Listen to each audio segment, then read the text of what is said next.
Hello guys, it's Adam from LUCIDPIXUL, and I'm very excited to finally be back doing book reviews after the great hack, so to speak. And what better way to commemorate this occasion than with the brand new Art of Bladerunner 2049 Interlinked, the art. Written by the way, Tanya Lapointe, who's from Radio-Canada here in Quebec, Canada.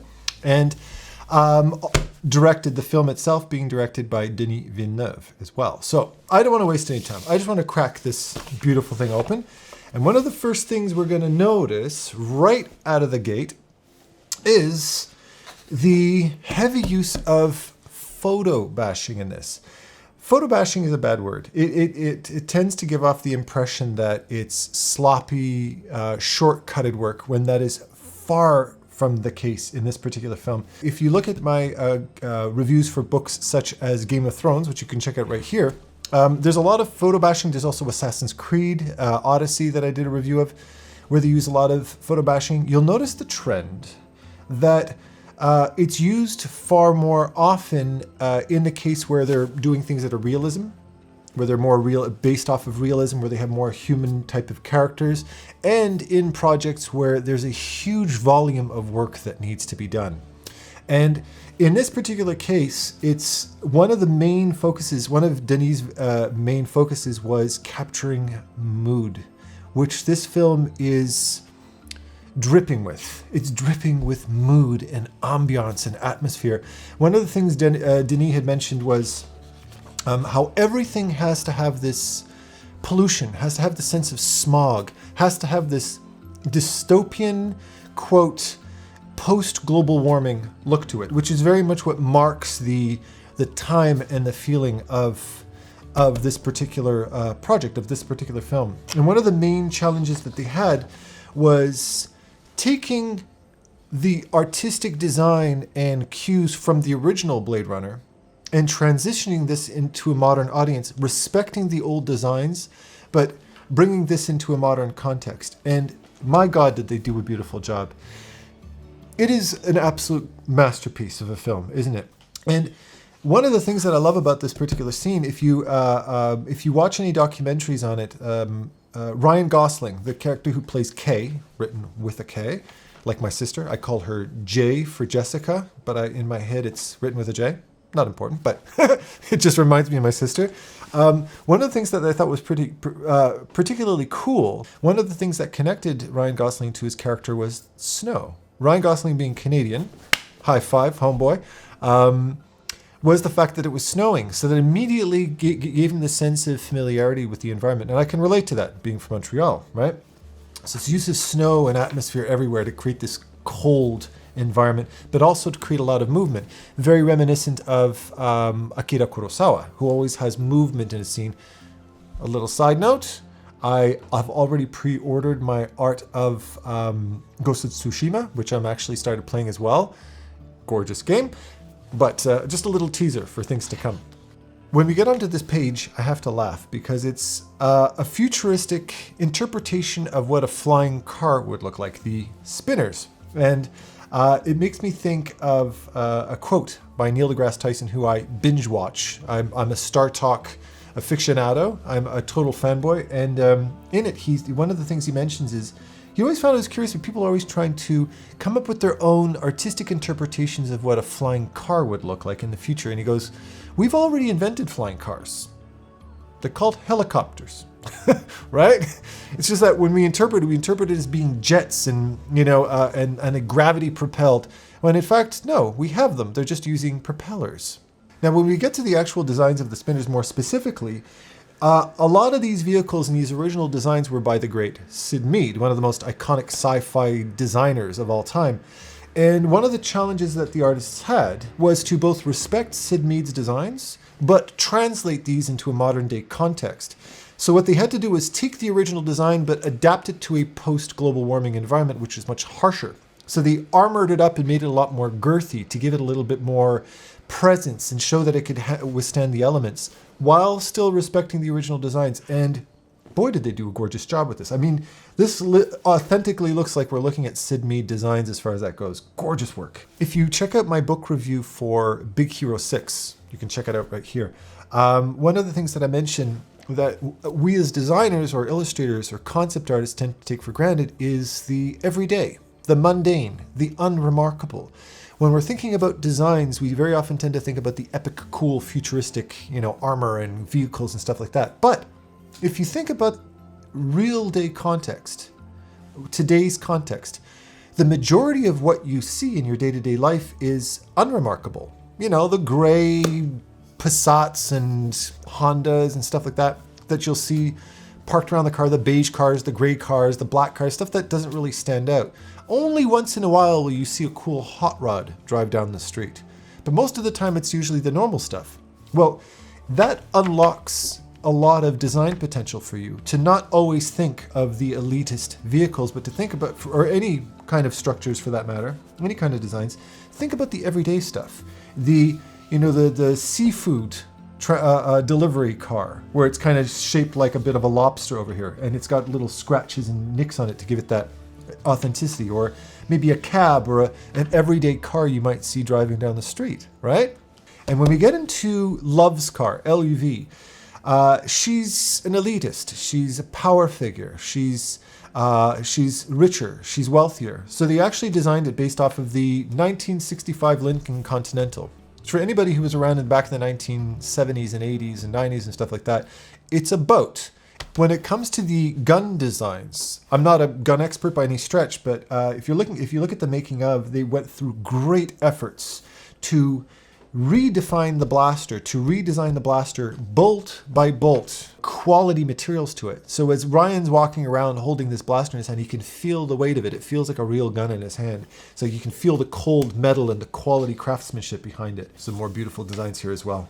I mean, look at how many different iterations, little subtle iterations they did to nail that design perfectly before they even modeled it. Then when we get to this scene, it makes me think a lot about something my mother told me years ago. She went to Bombay for work, but completely fell in love with it, with the place. And the people, the ambiance, the culture, the artistry, the beauty, the color. She never stopped talking about it ever since then. And one of the things that really struck her, something you don't see in North America, is the visual social divide between rich and poor. It's far more visible, she said, when she was in Bombay, where on one side of the street there would be this lavish hotel, embroidery and gold and all kinds of stuff. And then on the other side of the street, you'd see these fields of people who were essentially homeless that would live in kind of like these makeshift homes and stuff like that. Albeit everybody still had a very warm personality, regardless of their economic situation, but you could really see that deep divide. Here's another important thing we take for granted as world builders and designers. Things we see every single day. Things that inhabit our everyday lives that you never even consider unless you give it a little bit of thought. Advertising. What would the advertising of the future look like? Advertisers are always trying to find ways to get your eyes, to steal a little bit of your attention. One of my favorite podcasts, called Under the Influence. It's a CBC podcast, a Canadian podcast, with Terry O'Reilly. Completely addicted to that podcast. I listen to it when I'm driving. I have it on iTunes. And he's a marketer who talks a lot about like the history of marketing. He's kind of really warm, comforting, Richard Dreyfuss type of texture to his voice. He's really nice to listen to and fascinating. And he's talking about how they'd passed a law preventing advertisers from advertising in space. Although, arguably, a lot of advertisers have gone out of the way to try to push that envelope, like how Red Bull, I think, had done a space jump, like a high space jump at the level of the Earth's atmosphere or something like that. Something crazy. But what would the future of advertising look like? How would advertisers find new, bigger, bolder ways to catch your attention with holograms and stuff like that? And you can see how they're projecting advertising here on the smoggy clouds, taking advantage of pollution. Here they're talking about how they used a lot of a 1980s font, which I think is really cool. I love how movies like Tron and Stranger Things and movies like that are digging into the nostalgia and the design aesthetic of the 1980s. That which I took completely for granted because I was a child in the 80s. 80s was just my childhood. And a little FYI, it's your pre-high school years that very often mark your childhood. Something else I find really cool is how the designers had coined the term urban snow trash to set a philosophy behind fashion design. That even though this was a very post-global warming, hopeless period, that they would look towards artistic visual expression to find happiness and personalize their space. So a lot of these designs were intentionally impractical, in a sense, how they integrated practical things like face masks and radiation protection or whatever, or element protection outfits, but added an impractical design aesthetic and color into it to personalize it. And I thought that was really cool. You can see it on this page as well. That bridges the gap between adaptation to a harsh environment, but still finding a way to find joy in it. BB's Bar and Marketplace, which is, if you've ever seen the original Blade Runner, this is probably the most reminiscent. It kind of ties into that original Blade Runner design. And they did this very deliberately to tether the old film to the new, even with some quirky character designs and some weirdnesses in it that you might remember from the original film. And a very cool fun fact, if you're somebody who's into video or photography, you might be familiar with slow shutter speed photography, where you shoot with a slower shutter, which causes moving objects to blur. And if you have a model like Ryan Gosling in the middle stand perfectly still, he'll be sharp, but the entire environment, everybody around him will get all blurred out, which kind of creates this visual disconnect between the character and everybody else in the shot. And if you look at this shot on this side, he made a point again of isolating him visually from the rest of the composition, while even obscuring faces. If you saw her face in detail with the warm colors, you'd be drawn to it and it would warm up the energy, warm up the mood of the piece. So we wanted to make sure that you felt this disconnect, this lack of humanity, despite being surrounded by humans everywhere. Now, as we enter Kay's apartment, one of the things that they focused on was the fact that Kay's home is of absolute unimportance to him. Basically, it's a place for him to sleep. And so he invested zero energy into updating the furniture, to cleaning the place up. It's just a space where he goes. The only thing that does matter in this space is the woman, who his holographic girlfriend, who basically is the only thing that matters to him. So he essentially is showing how he lives in this virtual headspace. And even one of the things I found very cool about music design, if I go off on a bit of a tangent, the sound designers and the composers and the composer for the film made a point of never allowing you to experience an auditory pleasure for longer than a second. That doom, doom, dum, dum, dum, it's just an excerpt from that beautiful song, but that's it. Another thing that's very important when it comes to designing, particularly for when you're world building, is font and signage. Think of the difference between an old abandoned or an old kind of small country town stop sign. It's all rusted up and kind of crooked, and it's it's all sandblasted and stuff. And compare that to a beautiful, brand new, modernized, cool, modern font street sign in Shibuya, Tokyo. What stark differences you'll get between the signage. And that, again, is something we see every day. It marks our lives.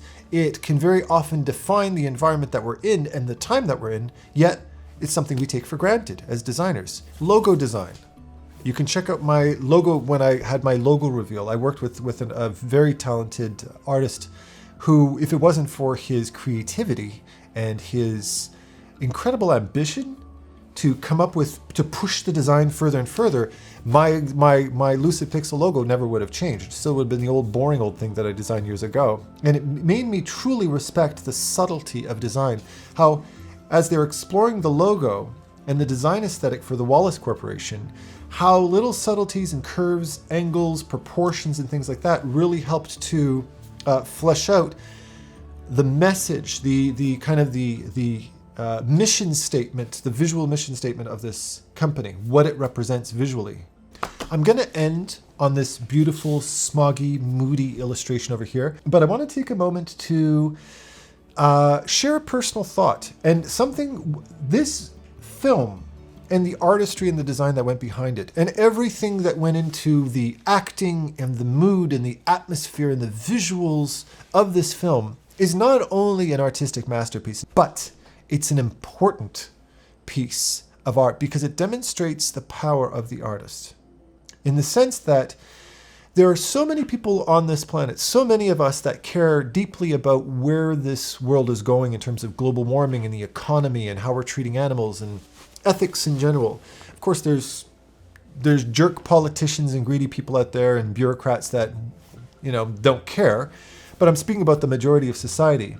But it's very difficult. We very often have a very difficult time to grasp the reality of where the world is going unless we make great change. And one of the things that can stagnate the change that needs to be done is the fact that we can't yet feel what's happening. Not enough. And as the expression goes, it's not until we're on the brink that true change happens, right? We haven't yet been kicked in the gut with where the world is going in terms of global warming. We haven't been inconvenienced enough. And it takes visionaries and artists and directors like Denis Villeneuve to be able to create a believable entire package that helps us to feel and experience on a visceral, human, emotional level and physical level what could be. Albeit it might be a slightly dramatized, overly dystopian, exaggerated version of it, but it's giving us a glimpse and a feeling of what could be if we continue down this path. So it serves as almost a bit of a prediction, a bit of a warning of what could happen if we take this beautiful world we live in for granted. And with that said, thank you very much for joining me on today's book review, and I'll see you soon. Take care.